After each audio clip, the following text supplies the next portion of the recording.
Yeah.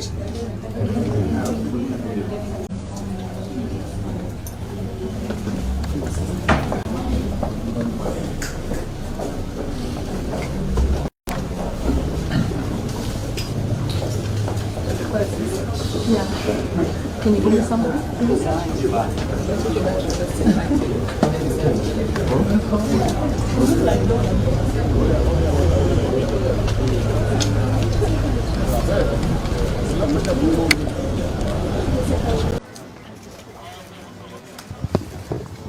Good morning.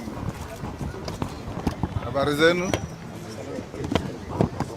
Waandishi wa habari hawaitikangi. Habari zenu?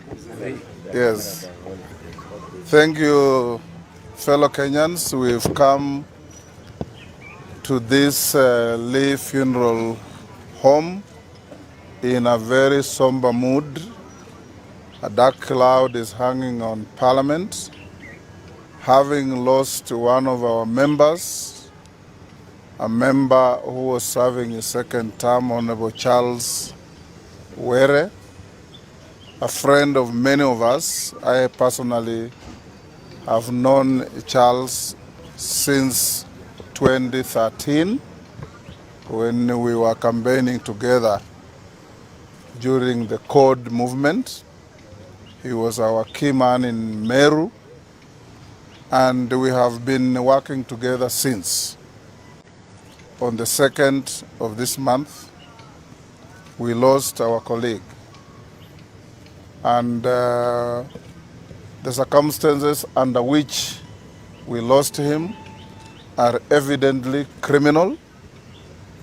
And we stand here to urge the agencies of administration of justice, the DCI, the General Police, and all those involved, ending with the DPP, to leave no stone unturned until we catch up with those who committed this cowardly act of pumping several bullets in the body of our Member of Parliament.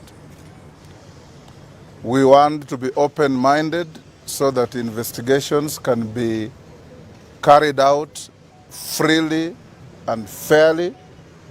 And as Parliament, we will be available to assist in every way we can with any information that may be helpful, that the investigators may seek, so that we find a way of bringing the perpetrators of this act to the arms of justice, so that we can be able to make sure that those who live by crime must face the music.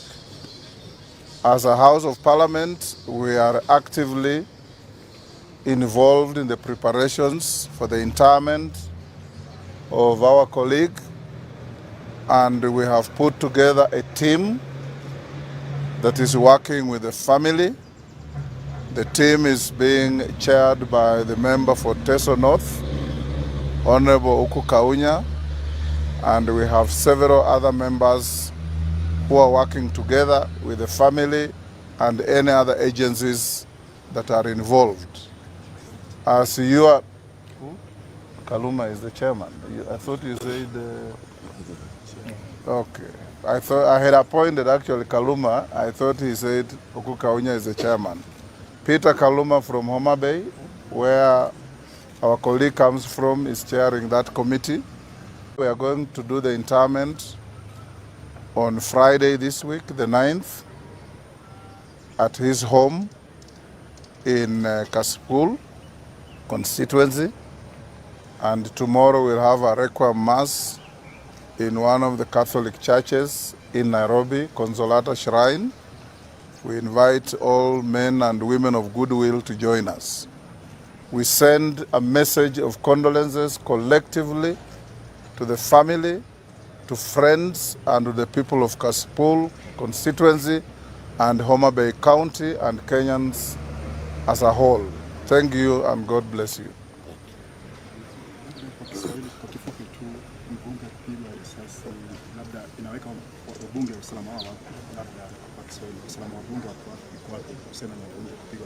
Tumekuja hapa Lee Mochari tumeangalia mwili wa mbunge wetu Charles Wer ambaye alipigwa risasi na watu ambao hatujui ni nani.